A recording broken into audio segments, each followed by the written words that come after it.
A good friend and colleague, Michael Steward Jr., grew up playing jazz in New Orleans. He played with Wynton Marsalis at the Louis Satchmo Armstrong Festival when he was a student and has played jazz sax on the side ever since. I asked him to share some of his insights into what it takes to achieve true collaboration in the context of music, and in jazz in particular, and how those same principles carry over to our work with teams and organizations. Thanks for coming in, Michael. Appreciate your Thanks for time. having me. Yeah. So tell us about what it takes to get to that level of true collaboration when it comes to music. It's a great question. So, one of the first things I like to talk about is understanding that jazz is really about mastering yourself. And before you come to the jazz session or working with others, that you have to be comfortable in your own skin, realizing that the sound that's going to come through your horn or through your instrument is actually a reflection of what comes through you. So once I began to understand that when I come to the table, that I have a certain unique gift, a certain unique perspective that I want to bring, then I also have to be prepared to listen to what others are offering, right? Because it's really a negotiation of that sound. And then understanding what the project is and understanding that music is three parts. It's melody, it's rhythm, and it's harmony. Everybody that's coming to the table is adept, is skillful in understanding what those parts are. And then when we do the thing called improvisation, that magical piece of it, we're all bringing together this idea, this concept of we're in the box or in the framework of the music. And then when it's my time to solo and it's your time to solo, I'm actually listening beyond just the sound. I'm listening to the rhythm. I'm listening to the harmony that this person is making. I'm listening and also incorporating the concepts of the melody together. So when I improvise, I'm not just improvising onto the things that I'm saying. I'm listening to that drummer because he's giving me a ta-da, ta-da, ta-da. So when I give a certain improvisational line or a lick, I'm including that drummer's lick as well. You see what I'm saying? The same thing with the piano player. And then when we come back with the actual song form itself, then we're all playing together. And so when people are hearing our collective sound, that harmonizing sound, what they're doing is they're hearing our band sound. So it's not just me soloing at that point. It's me creating a fusion that everybody in that space is saying that is that band's unique sound. They may like you as an individual, but in the end, they realize they like that band because that band made the music what it was. Can you tell me about a time when it didn't work? Like, what are the factors that get in the way or that break it down or like stop that magic from happening? Was there ever a time where it didn't work?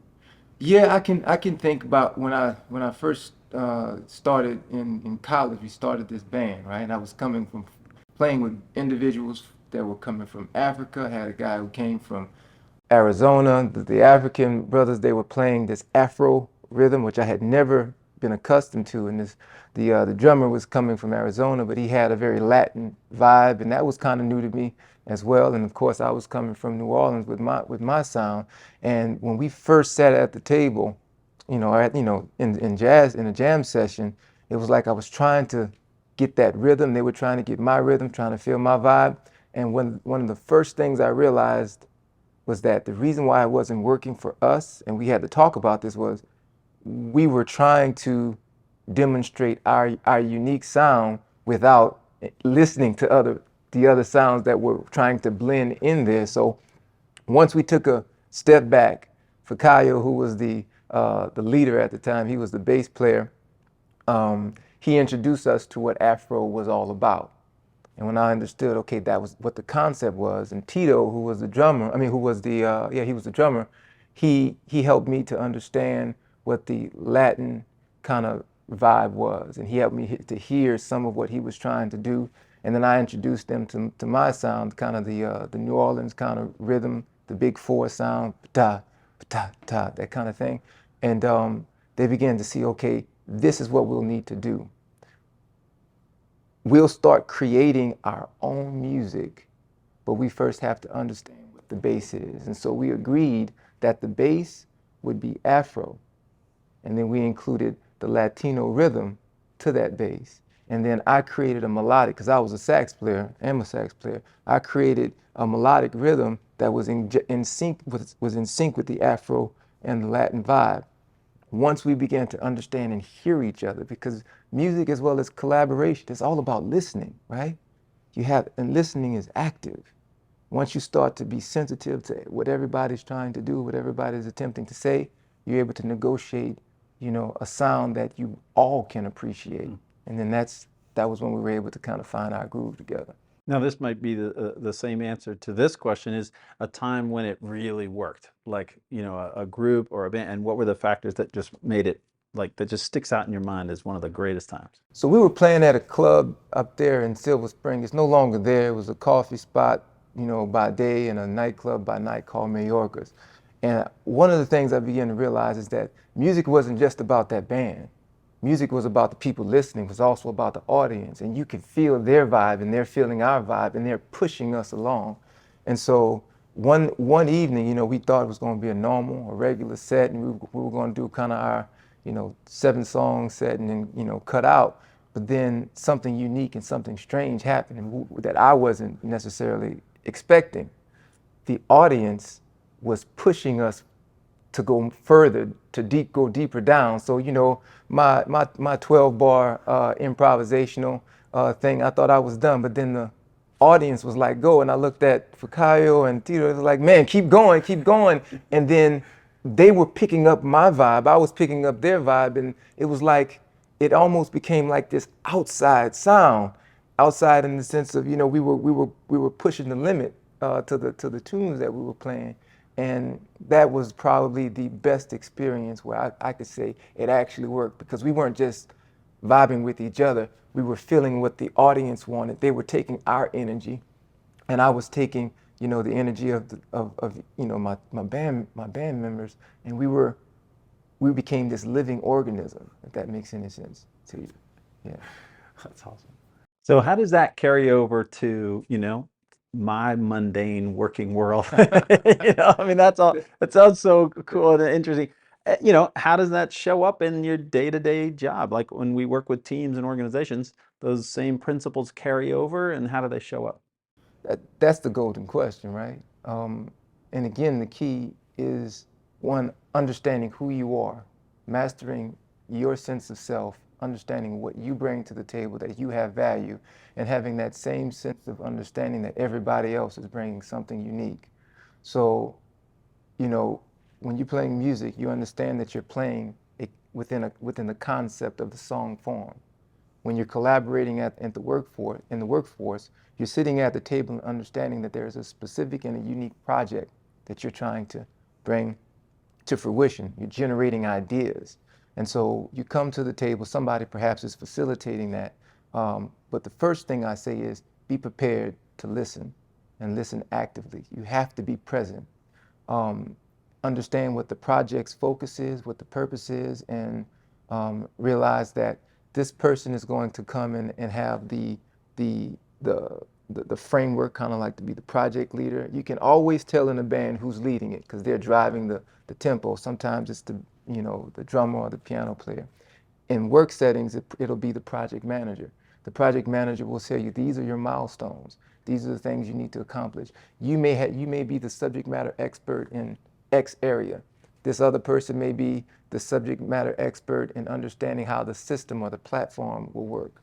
But as long as you're understanding, okay, these are the specifications that we're going to have to deliver, and you're able to speak in time, in real time, being present, to understand that the ideas that you're going to bring, they're going to come within a certain sequence, within a certain cadence, realizing that as you're presenting ideas, others may have other ideas, and you have to be sensitive enough to, interject your thought and allow them to interject their thought, realizing you're going to have a timekeeper or a scribe that's documenting all that needs to be done. At the end of that quote unquote session, when you're collaborating with others, that project manager or that scribe is going to bring everything that you and all of the other subject matter experts have brought to the table. And at the end of the day, you'll have this script or this end product that says, this is what we were able to create as a group. And that is like the band that's their sound. For you, it's your end product. Love it.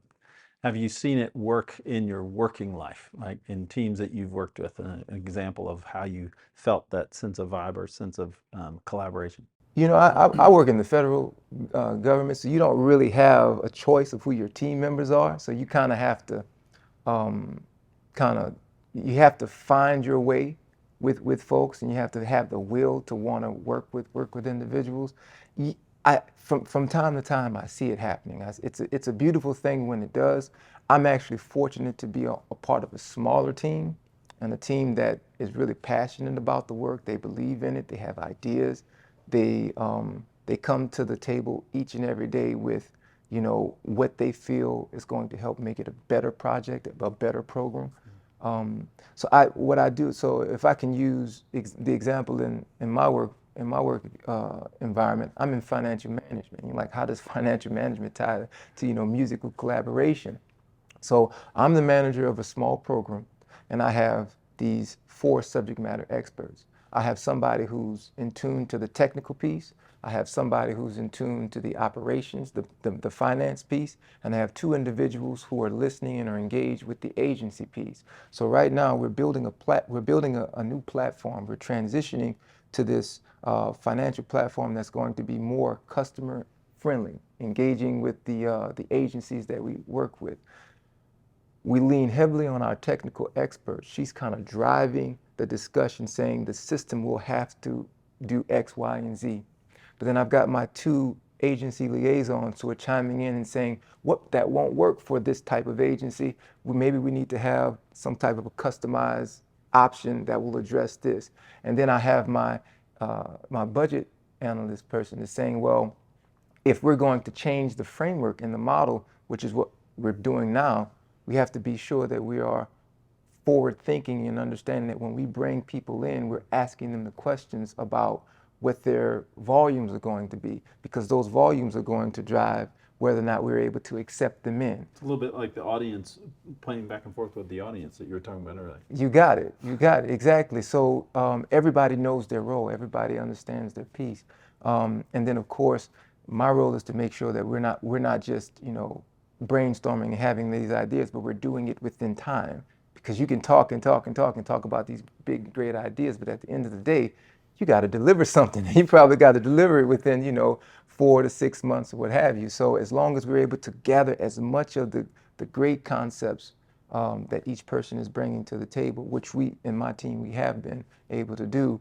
At the end of the day, we're able to provide the product within a decent amount of time and within or under budget, because we're constantly monitoring, checking those various aspects along the way. It's a balancing act, right? But it's also trying to find that beautiful harmony between everybody's unique perspective, which is really key when you're thinking about music and working with other people. Giving other people the opportunity to allow their voice to be heard, understanding that their voice has value. When folks understand that, then they're more apt and willing to share their opinions within the framework of the group. And that's what happens when we collaborate at work. And it's been working beautifully for the past, this is our 10th year now. Awesome. Thank you for your input. I really appreciate it. It's great to see you. Thanks for your time. And yeah, God bless you as you continue, and thanks for your service. Well, thank you.